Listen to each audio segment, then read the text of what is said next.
The Texas House of Representatives is expected to vote later tonight on a plan which could shield the state from some provisions of the Obama administration's new health care law, meaning some health care decisions could shift from D.C. right here to Texas.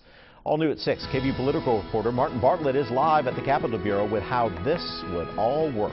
Martin? Yeah, Tyler, good evening. Texas would join with other states in a formal agreement, a so-called interstate compact. Now, some conservatives hope that it is a constitutional loophole that would remove some of the federal government from the decision-making concerning health care.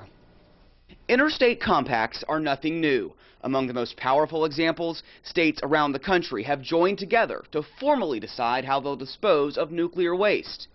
The Texas House of Representatives is now considering a plan to use an interstate compact of its own.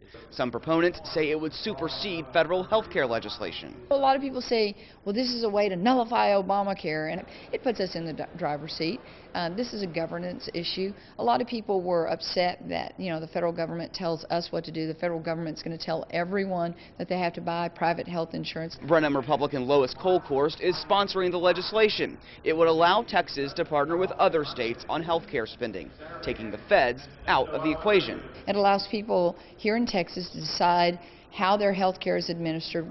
Currently, the federal government sends federal health care dollars to the state of Texas piece by piece, and with strict instructions on how those dollars are to be spent by the state. Under the Kolkhorst plan, the way federal health care money is handled would change. The federal government would still send health care dollars to Texas. However, they'd move all at once, and the state, not the federal government, could then decide how that money should be spent.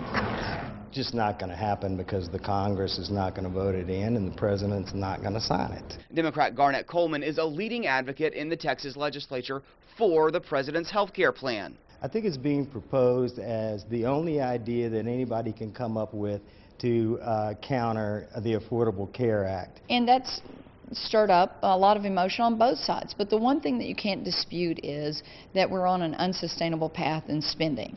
Both sides agree on the need for reforms to health care. They just don't agree on how to do it. Another fact virtually everyone agrees upon: the legislature's action tonight will likely not be the final word. There are, of course, countless challenges in both Congress and before the courts. We're live at the Capitol Bureau. Martin Bartlett, KVUE News.